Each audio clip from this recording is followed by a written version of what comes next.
یہ بڑی مشہور آیت ہے، انسان کی شیطان کے ساتھ آخری ملاقات جو ہونے والی ہے اس کا ذکر اس کے اندر موجود ہے۔ اعوذ باللہ من الشیطان الرجیم، بسم اللہ الرحمن الرحیم۔ وقال الشیطان لما قضی الامر، اور کہے گا شیطان قیامت کے دن جب کہ سب کا فیصلہ ہو چکے گا، یعنی جنتی جنت میں پہنچ گئے، جہنمی جہنم میں چلے گئے، اللہ تعالیٰ کی طرف سے الٹیمیٹ ڈیسیژن ہو گیا، اس کے بعد شیطان بھی اپنے ماننے والوں سے خطاب کرے گا، ان اللہ وعدکم وعد الحق، دیکھو بے شک اللہ تعالیٰ نے جو وعدہ تم سے کیا تھا دنیا میں وہ تو تھا سچا وعدہ۔ کیا وعدہ تھا؟ کہ جو میرے نبیوں کی پیروی کرے گا میں اسے ہمیشہ کی جنتوں میں داخل کروں گا، اور جو انبیاء کی نافرمانی کرے گا اس کا ٹھکانہ الٹیمیٹلی جہنم کی آگ ہونے والی ہے۔ وَلِعَوْذُ بِاللَّهِ تَعَالَى اللہم اجرنا من النار، اللہم انا نسألک جنت الفردوس مع النبیین والصدیقین والشہداء والصالحین، آمین۔ تو شیطان کہے گا دیکھو اب تو حق واضح ہو چکا ہے، بے شک جو اللہ نے تم سے وعدہ کیا تھا نا وہ پورا کر دیا، جو جنتیوں کے حق میں وعدہ کیا تھا اہل ایمان کے حق میں وہ بھی درست ثابت ہو گیا، اور جو جہنمیوں کے لیے اہل کفر کے لیے وعدہ کیا تھا وہ بھی پورا ہو گیا۔ وَوَعَدْتُكُمْ فَأَخْلَفْتُكُمْ، اور جو میں نے تم سے وعدہ کیا تھا تو میں اپنے وعدے کی خلاف ورزی کرتا ہوں۔ یعنی میں نے کیا وعدہ کیا تھا؟ دنیا میں لمبی امیدیں دلائی ہوئی تھی۔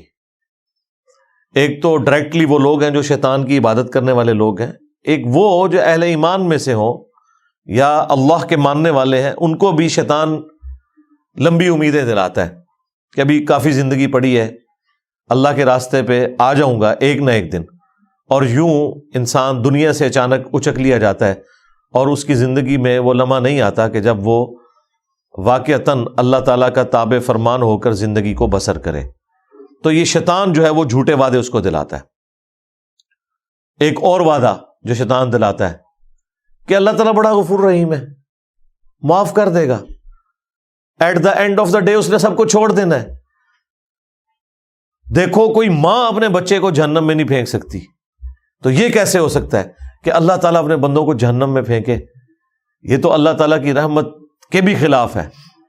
یہ بھی شیطان نے جھوٹے وعدے دلائے ہوئے۔ یہ جھوٹے اور فراڈ پہ مبنی وعدے اس لیے ہیں کہ اس طرح کی کوئی تعلیم اللہ تعالیٰ کی طرف سے اپنی کتابوں میں یا اپنے پیغمبروں کے ذریعے انسانیت تک نہیں پہنچائے گی۔ قرآن کا مقدمہ تو بالکل ڈیفرنٹ ہے، اور جو لوگ پہلی دفعہ قرآن کو پڑھتے ہیں ترجمے کے ساتھ اپنی نیٹو لینگویج کے اندر، وہ کہتے ہیں یہ تو کتاب بات ہی کچھ اور کر رہی ہے، اس کا کانفیڈنس لیول ہی بہت ہائی ہے، اور بالکل اسٹریٹ فارورڈ کتاب ہے، کوئی لگی لپٹی بات نہیں، ڈائریکٹلی ہے کہ مانو گے بچ جاؤ گے، نہیں مانو گے تو مارے جاؤ گے۔ لیکن شیطان پھر جو غلط امیدیں لوگوں کو دلاتا ہے، اور یہ امید کبھی وہ شخص نہیں اس کے پیچھے چلے گا، اس جعلی اور جھوٹی امید کے پیچھے، جس نے قرآن پڑھا ہوا ہے، الا یہ کہ کوئی آنکھیں بند کر لے، ورنہ قرآن کا مقدمہ بالکل ون سائیڈڈ ہے۔ قرآن پڑھنے والا کبھی بھی اس رزلٹ پہ نہیں پہنچے گا کہ اللہ تعالیٰ نے سب کو چھوڑ ہی دینا ہے۔ قرآن میں جو اللہ تعالیٰ کا مزاج بیان ہوا ہے وہ تو سختی والا ہے، سیدھی سی بات ہے، وہاں تو آپ کہیں بھی باطل کو داخل نہیں کر سکتے۔ بالکل 2+2=4 والی بات ہوئی ہے کہ مانو گے تو جنت ملے گی، نہیں مانو گے تو جہنم میں جاؤ گے۔ یہ تھوڑی بہت جو گنجائشیں نکلتی ہیں وہ بھی احادیث میں نکلتی ہیں، وہ بھی کسی درجے میں۔ جو پبلک کے اندر دین چل رہا ہے وہ نہ قرآن میں ہے نہ حدیث کے اندر موجود ہے۔ تو یہ شیطان جو لمبی لمبی امیدیں دلاتا تھا، تو شیطان کہے گا کہ میں نے بھی دنیا میں تم سے وعدہ کیا تھا، تو آج میں وہ ٹروتھ ریویل کر رہا ہوں کہ لو جی میں تو مکر گیا جے اپنے وعدے تو، وہ تمام جھوٹی امیدیں جو میں نے تمہیں دلائی ہوئی تھی آج میں اس کے خلاف چلتا ہوں۔ انہی امیدوں میں سے ایک امید یہ بھی ہے کہ جو کچھ بھی ہے تیرے محبوب کی امت سے. اب یہ باتیں کیا صحابہ کرام کو، اہل البیت کو نہیں پتہ تھی؟ لیکن ان کی زندگیاں تو خوف خدا سے عبارت ہیں. خود اللہ کے محبوب صلی اللہ علیہ وآلہ وسلم نے جس سختی کے ساتھ اپنی امت کو سمجھایا ہے وہ تو بالکل ون سائیڈڈ مقدمہ ہے. بخاری مسلم دونوں میں حدیث ہے. اللہ کے محبوب صلی اللہ علیہ وآلہ وسلم نے فرمایا، دیکھو اپنے مال کی زکوٰۃ ادا کرنا، اللہ کا حق جو ہے وہ دینا، مال غنیمت میں خرد برد نہ کرنا، بیت المال کے اندر بے ایمانی نہ کرنا. ایسا نہ ہو کہ قیامت کے دن تم میں سے کسی شخص کی گردن پہ اونٹ سوار ہو اور وہ چیخ رہا ہو، اغثنی یا رسول اللہ، یا رسول اللہ میری مدد فرمائے، میں تمہارے کچھ کام نہیں آؤں گا، میں نے جو کچھ بتانا تھا تمہیں دنیا میں بتا دیا. ایسا نہ ہو کہ کسی شخص کی گردن پہ اس کی گائے سوار ہو جس کی اس نے زکوٰۃ ادا نہیں کی، اور وہ چیخ کے کہہ رہا ہو اغثنی یا رسول اللہ، یا رسول اللہ میری مدد کیجئے، میں تمہارے کچھ کام نہیں آؤں گا، میں نے دنیا میں جو تمہیں بتانا تھا بتا دیا. پھر نبی الاسلام نے مختلف چیزیں گنوائیں، کسی کی گردن پہ بکری سوار ہو. آپ حیران ہوں گے، جب ہم میٹرک میں پڑھتے تھے تو ہم نے یہ بیج لگایا ہوتا تھا، اغثنی یا رسول اللہ، یا رسول اللہ میری مدد فرمائے. اور جس حدیث سے یہ جملہ نکالا ہوا ہے اس حدیث میں تو یہ ہے کہ یا رسول اللہ میری مدد فرمائے، اور رسول اللہ کیا کہیں گے؟ میں نے دنیا میں جو بتانا تھا وہ بتا دیا. بالکل الٹ چل رہا ہے معاملہ. پھر بخاری مسلم میں وہ مشہور زمانہ حدیث، جب اللہ تعالیٰ نے قرآن میں سورہ شعراء میں فرمایا نا کہ اپنے قریبی رشتہ داروں کو ڈر سناؤ، تو نبی الاسلام نے ایک ایک رشتہ دار کو بلایا. اے نبی کے چچا عباس، میرے مال سے جو لینا ہے لے لے، اگر اللہ کے حضور پکڑا گیا تو میں تیرے کچھ کام نہیں آؤں گا. اے نبی کی پھوپھی صفیہ، میرے مال سے جو لینا ہے وہ لے لے، اگر اللہ کے حضور تو پکڑی گئی تو وہاں میں تیرے کچھ کام نہیں آؤں گا. اے نبی کی بیٹی فاطمہ، میرے مال سے جو لینا ہے وہ لے لے، یعنی دنیا میں میں اس کا مالک ہوں، لیکن اگر اللہ کے حضور تو پکڑی گئی تو میں تیرے کچھ کام نہیں آؤں گا. حالانکہ سیدہ فاطمہ ڈیفینیٹلی جنتی عورتوں کی سردار ہیں. بیسیکلی ان کو سینٹرڈ کر کے ہمیں بتایا جا رہا تھا کہ اگر کوئی فراڈیا آپ کو یہ کہے کہ میرے سلسلے میں بیعت ہو جاؤ، میں تمہیں جنت میں اپنے ساتھ لے کے جاؤں گا، تو آپ نے سمجھ لینا ہے کہ ایک کہانی ہے. بالکل اس لیے نبی اسلام نے یہ بتایا. پھر صحیح مسلم میں حدیث ہے، جسے اس کے عمل نے پیچھے چھوڑ دیا اس کا نسب اسے آگے نہیں لے کے جا سکتا. ہاں اگر جس کے اعمال درست ہیں پھر اسے فائدہ ہو سکتا ہے نسبت کا. پھر حسن و حسین ہی جنتی نوجوانوں کے سردار ہیں، نبی الاسلام کی بیٹی ہی جنتی عورتوں کی سردار ہے. لیکن یہ صرف نسبت کی وجہ سے نہیں ہے، اعمال بھی ایسے ہیں. دوسری طرف حضرت نوح علیہ السلام کا بیٹا، نسبت کوئی کام نہیں آئی کیونکہ اس کے عمل نے اس کو پیچھے چھوڑ دیا. تو شیطان قیامت کے دن اعلان کر دے گا، جو میں نے دنیا میں تم سے وعدہ کیا تھا نا، میں تو آج اعلان برات کر رہا ہوں تم سے. یعنی دیکھیں اینڈ ٹائم پہ آ کے وہ دھوکہ دے جائے گا. ہمیں تو ویسے دنیا میں ہی پتا ہے، اور یہ اللہ تعالیٰ کی شفقت ہے کہ اس نے اس دنیا میں آخرت کی فلم چلا دی ہے.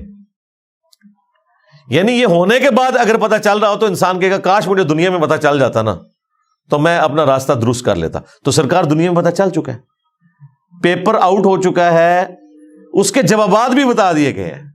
صرف پیپر نہیں آؤٹ ہوا، جواب بھی بتا دیے گئے. اب کوئی شخص خود ہی بدبخت ہے کہ وہ پیغمبروں کا راستہ چھوڑ دے اور شیطان کے راستے کے اوپر چلے.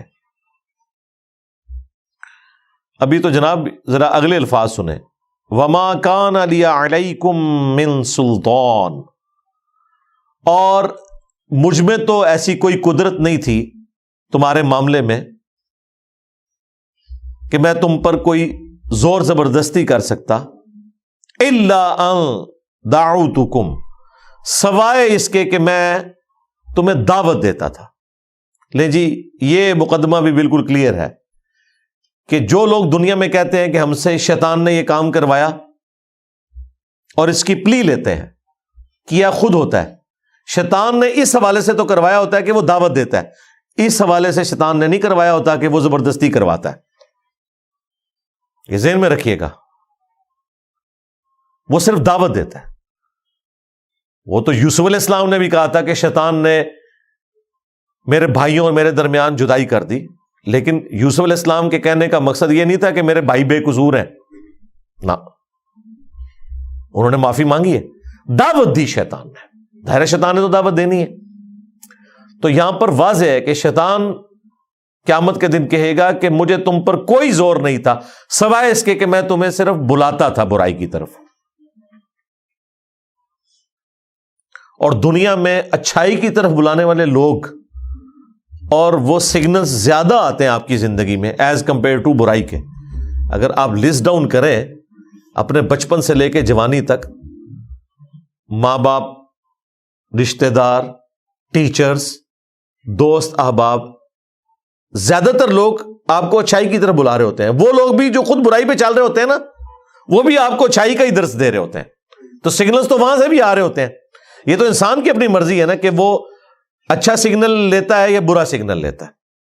تو شیطان صرف دعوت دیتا تھا دنیا میں، زور کوئی نہیں تھا.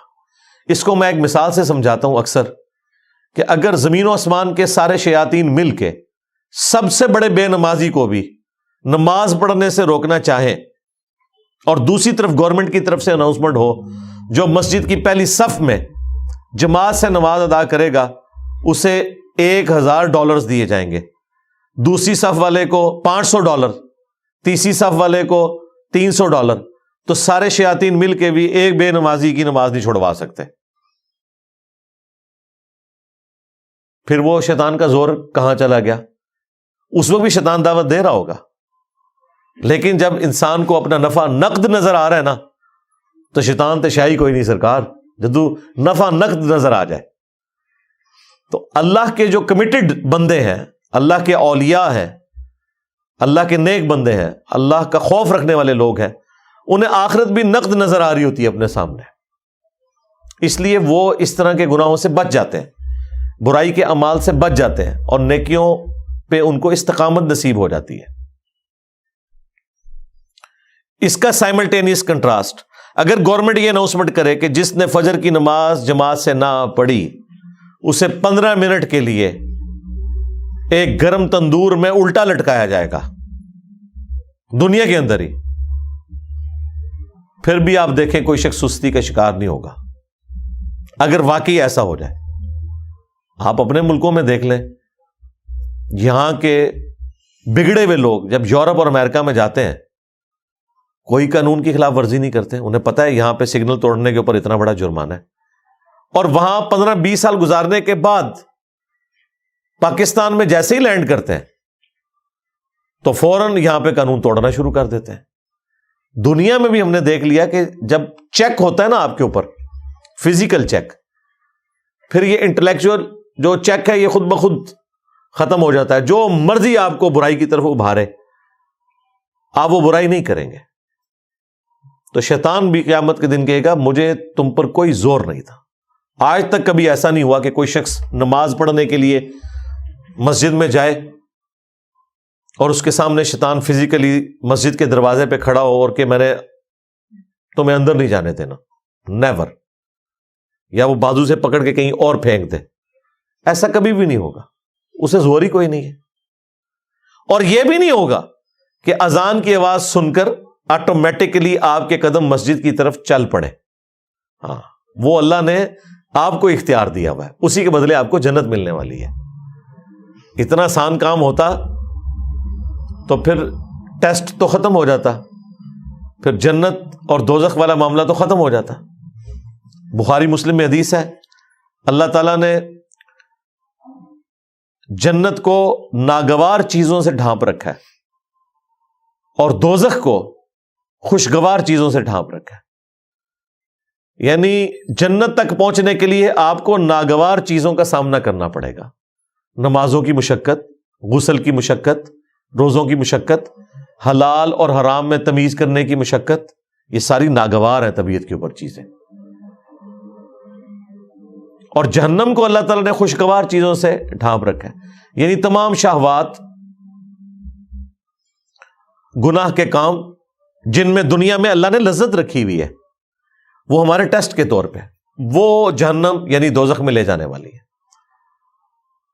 اور اس کی ایکسپلینیشن اس حدیث سے ہوتی ہے مشہور زمانہ، جامعہ ترمذی، ابو داؤد، نسائی، ابن ماجہ میں حدیث ہے۔ حضرت جبرائیل علیہ السلام کو اللہ تعالیٰ نے فرمایا جب جنت کو پیدا کیا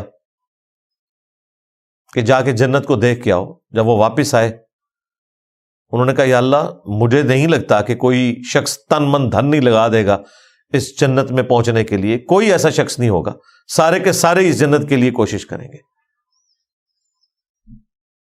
پھر اللہ تعالیٰ نے جنت کو ناگوار چیزوں سے ڈھانپ دیا اور حضرت جبرائیل علیہ السلام سے کہا کہ اب ذرا جنت کو دیکھو جا کے۔ انہوں نے جب دیکھا نا کہ جنت تک پہنچنے کے لیے یہ ہرڈلز عبور کرنی پڑیں گی، مشقتیں اٹھانی پڑیں گی، حلال اور حرام میں تمیز کرنی پڑے گی، واپس آئے تو اللہ تعالیٰ نے فرمایا کہ سنا۔ انہوں نے کہا یا اللہ مجھے نہیں لگتا کہ کوئی شخص جنت میں پہنچنے میں کامیاب ہوگا، جتنا مشکل ٹیسٹ رکھتی ہے۔ پھر اللہ تعالیٰ نے جہنم کی طرف بھیجا، واپس آئے، پوچھا، ان کا یا اللہ کون بدبخت ہوگا جو اس جہنم کے لیے کوشش کرے گا؟ مجھے تو نہیں لگتا کہ کوئی شخص ایسا عمل کرے کہ جہنم تک پہنچ جائے۔ پھر اللہ تعالیٰ نے جہنم کو یعنی دوزخ کو شہوات سے، خوشگوار چیزوں سے ڈھانپ دیا، ان کی لذتوں سے، لیکن ہے حرام کام۔ پھر اللہ تعالیٰ نے فرمایا اب جا کے جہنم کو دیکھ۔ جب دیکھا انہوں نے کہا کہ مجھے نہیں لگتا کہ کوئی شخص بچ سکے گا، کسی نہ کسی طریقے سے پہنچ جائے گا اس جہنم کے اندر۔ تو یہ بڑا سینسٹیو مسئلہ ہے۔ شیطان قیامت کے دن کہے گا کہ میرا کوئی زور نہیں سوائے اس کے کہ میں نے تمہیں دعوت دی تھی، فاستجبتم لی، پس تم نے میری دعوت قبول کر لی۔ یعنی دعوت مؤذن بھی دے رہا تھا اذان کے ذریعے مسجد میں، اور دل سے بھی سگنل آ رہے تھے۔ انسان کی اپنی انسٹنکٹ کے اندر موجود ہے، جھوٹ بولنا برا ہے، سچ بولنا اچھا ہے، یہ ہر انسان کو پتا ہے۔ کسی کو دھوکہ دینا برا ہے، کسی کے ساتھ خیر خواہی کرنا اچھا ہے۔ تو ہماری انسٹنکٹ کے اندر اللہ تعالیٰ نے اچھائی اور برائی کی تمیز رکھ دی ہے۔ فَأَلْهَمَهَا فُجُورَهَا وَتَقْوَاهَا۔ یہ جو قرآن کی تعلیمات ہیں، انبیاء اکرام کی جو وحی ہے، یہ تو نور علی نور ہے۔ آلریڈی ہماری انسٹنکٹ کے اندر نور موجود ہے اچھائی اور برائی میں تمیز کرنے کا، انبیاء کی دعوت کے بغیر بھی موجود ہے۔ لیکن یہ انبیاء کی دعوت کے ذریعے اللہ تعالیٰ نے حجت تمام کی ہے کہ کوئی شخص قیامت کے دن، سورہ النساء میں آتا ہے نا کہ ہم نے رسولوں کو، انبیاء کو اس لیے بھیجا کہ اللہ کے خلاف کوئی حجت نہ قائم کر سکے۔ رسولوں کے آنے کے بعد کوئی بالکل ہی گیا گزرا آدمی تھا، ہٹ دھرمی پہ اڑا ہوا تھا، اس کے لیے بھی حجت تمام ہو جائے کہ مجھے بتا دیا گیا تھا دنیا میں، تو میں نے تو صرف تمہیں دعوت دی تھی اور تم نے وہ میری دعوت قبول کر لی۔ فلا تلومونی، تو آج کے دن مجھے ملامت مت کرو، مجھے برا نہ کہو۔ ہاں، شیطان کہہ رہے ہیں میرے خلاف بھی کلپ نہیں ریکارڈ کرانا، کلپ ریکارڈ کروانا ہے تو وَلُومُوا أَنفُسَكُمْ، اپنے آپ کو ملامت کرو۔ وہ پنجابی میں محاورتاً بولا جاتا ہے نا، منو نہ پیٹ، اپنی جان نو پیٹ۔ آج مجھے ملامت نہ کرو، اپنی جان کو ملامت کرو۔ ما انا بمصرخکم، میں آج کے دن تمہاری کوئی فریاد نہیں سن سکتا، کوئی مشکل کشائی تمہارے ساتھ نہیں کر سکتا۔ وما انتم بمصرخی، اور نہ تم کوئی میری مدد کر سکتے ہو۔ دیکھ لیں بالکل اس نے سب کچھ چھوڑ دیا۔ اگر کوئی امید بھی تھی کسی شیطان کے اوپر تو وہ بھی ختم ہو گئی۔ یہ شیطان وہ بڑا شیطان بھی ہوگا اور اس کے جتنے چیلے ہیں وہ بھی شیاطین۔ ان بزرگوں کے بارے میں بھی آیا ہوا ہے سورۃ الاعراف کے اندر کہ جب کبھی بھی کوئی امت جہنم میں داخل کی جائے گی تو وہ اپنے بزرگوں کے اوپر لعنت بھیجے گی اور کہے گی اے اللہ ہمارے بزرگوں کو ڈبل عذاب دے کہ ان کی وجہ سے ہم گمراہ ہوئے۔ اللہ تعالیٰ فرمائے گا تم دونوں کے لیے ڈبل عذاب ہے۔ اور جب وہ جہنم میں پہنچیں گے تو ان کے پھر بزرگ کہیں گے ہاں بھائی کوئی فائدہ تو نہیں ہوا، دیکھو تمہارے لیے بھی ڈبل عذاب ہے۔ سورۃ العذاب میں بھی آیا اینڈ پہ جا کے، کیونکہ ہر آنے والا اپنے بعد آنے والے کے لیے تو بزرگ ہی ہے نا، اس کے لیے وہ غلط لیگیسی چھوڑ کے جا رہا ہے نا۔ انی کفرت بما اشرکتمونی، بے شک میں کفر کرتا ہوں،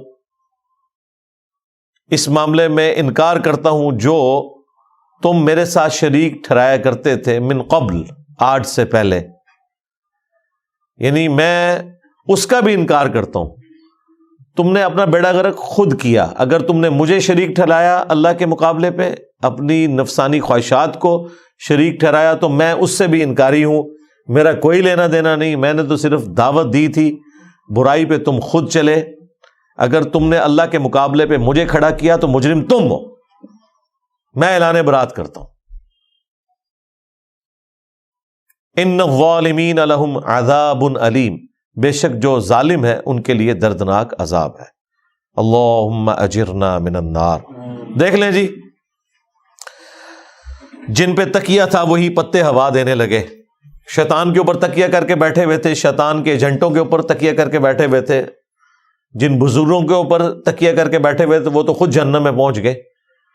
تو ادھر جا کے تو اللہ ہی کی بادشاہت ہے، دنیا میں بھی اللہ کی بادشاہت ہے، لیکن دنیا میں اللہ تعالیٰ نے کھلی چھٹی دی ہوئی ہے، آخرت میں اللہ تعالیٰ نے چھٹی نہیں رکھی، پھر وہ تو ہار اور جیت کے فیصلے کا دن ہے، یوم التغابن ہے۔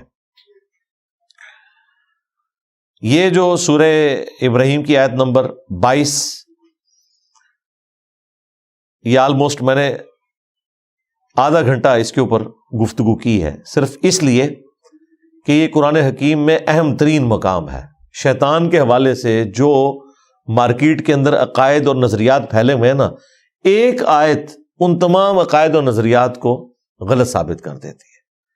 اکثر لوگ اپنے گناہوں کا، اپنے جرائم کا وبال شیطان کے اوپر ڈالتے ہیں، یا اللہ تعالیٰ نے الٹیمیٹلی شیطان نے جو ٹروتھ ریویل کرنا ہے قیامت کے دن وہ دنیا میں بتا دیا ہے۔ اس کے باوجود اگر کوئی شخص اپنی برائی کو شیطان کے اوپر ڈالتا ہے تو وہ اپنے آپ کو دھوکہ دے رہا ہے۔ اس اعتبار سے تو ڈالا جا سکتا ہے کہ وہ برائی کی طرف بلانے والا ہے، وہ تو شیطان بھی ہے، ہمارا نفس بھی ہے، لیکن وہ اللہ تعالیٰ نے بیلنس کیا ہے۔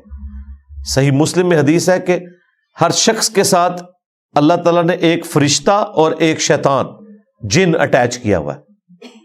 فرشتہ اسے اچھائی کی طرف بلاتا ہے اور شیطان یعنی جن وہ برائی کی طرف بلاتا ہے۔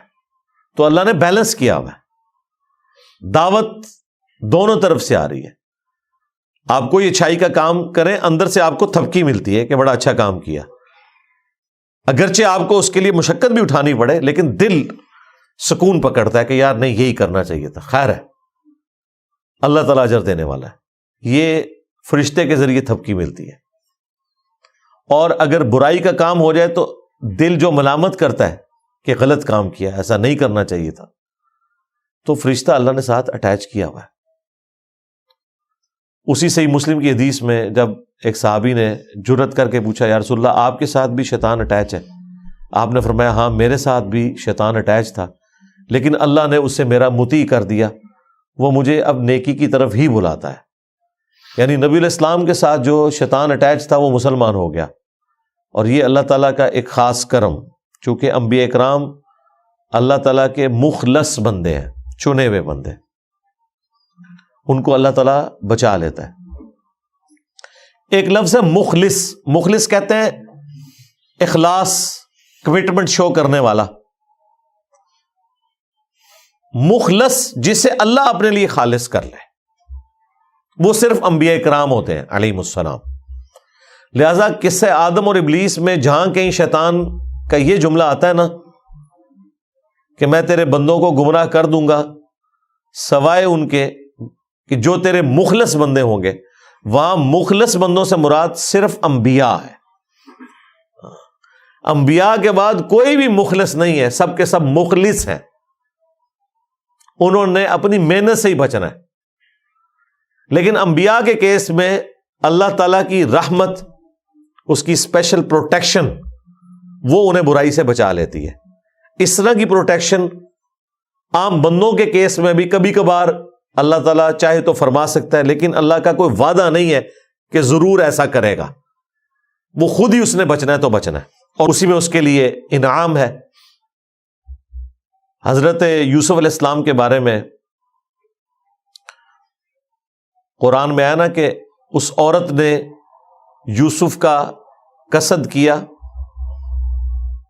یوسف بھی قصد کر لیتا اگر اپنے رب کی برہان دلیل نہ دیکھتا. یعنی اللہ تعالیٰ نے کلیئر کر دیا کہ یوسف علیہ السلام کو ہم نے بچایا، اور پھر اس کے ساتھ آیا کہ بے شک ہمارے وہ مخلص بندوں میں سے تھے، ہم نے ان کو اپنے لیے خالص کر لیا تھا. اللہ نے انبیاء کو اپنے لیے خالص کر لیا. باقی لوگ محنت کے ذریعے اپنے آپ کو اللہ کے لیے خالص کرتے ہیں، اور انبیاء کرام کو اللہ تعالیٰ خود سے اپنے لیے خالص کر لیتا ہے، کیونکہ ان کو اللہ تعالیٰ نے انسانیت کا امام بنانا ہوتا ہے. ان کی اسپیشل پروٹیکشن ہوتی ہے. تکلیف سے وہ بھی گزرتے ہیں، آزمائش سے وہ بھی گزرتے ہیں، اور جو گناہ کی لذت ہے وہ والا معاملہ انبیاء کے ساتھ بھی اٹیچ ہوتا ہے کہ ان کے لیے بھی گناہ میں لذت موجود ہوتی ہے، لیکن اللہ تعالیٰ ان پہ خاص کرم فرماتا ہے. اللہ کے خوف اور تقوی کا ایسا ان پہ غلبہ ہوتا ہے کہ گناہ کی لذت پھر پیچھے رہ جاتی ہے.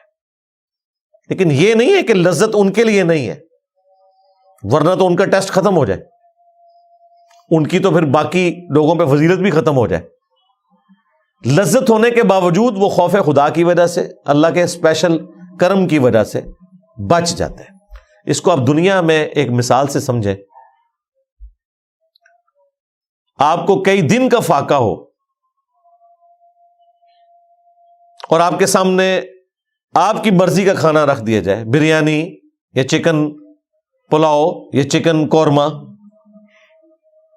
جیسے ہی آپ روٹی کو ہاتھ لگائیں اور کوئی کلین شیف بندہ آ کے آپ کے کان میں کہہ دے کہ یہ جو علماء نے آپ کی دعوت کی ہے نا، اس کھانے میں زہر ملایا ہوا ہے، آپ کو نہ علماء کی داڑھی نظر آئے گی نہ پگڑی، بھلے جھوٹی خبر بھی ہو، آپ یہ بھی نہیں کہیں گے نہیں اتنے بڑے بڑے بزرگ کیسے جھوٹ بول سکتے ہیں، میں کھا کے چیک کروں گا.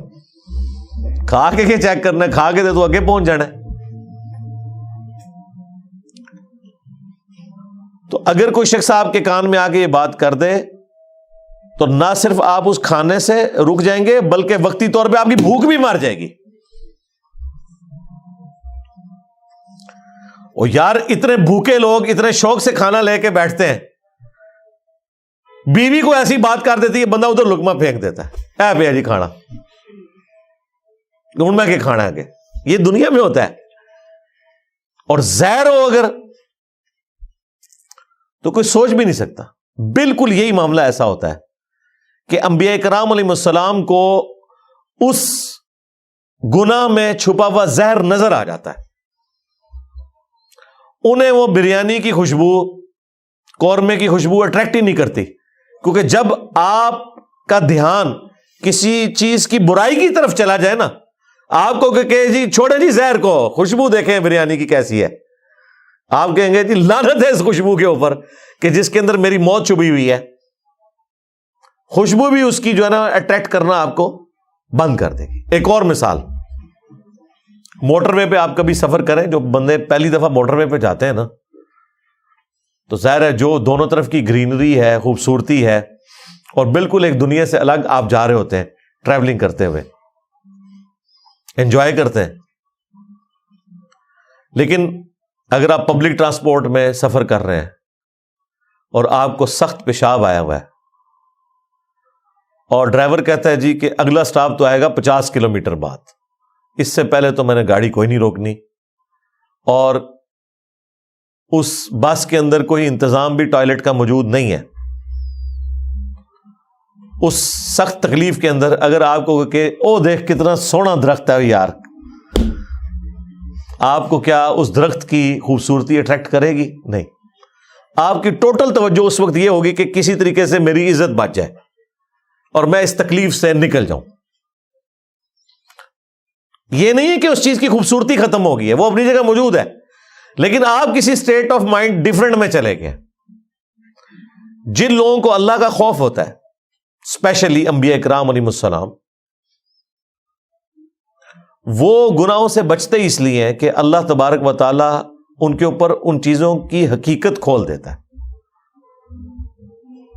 صحیح بخاری میں حدیث ہے، ایک یہودیہ نے نبی علیہ السلام کی دعوت کی اور اس کے اندر زہر ملا دیا، چھوٹا گوشت تھا، بکری کا گوشت اور آپ بڑے شوق سے تناول فرماتے تھے.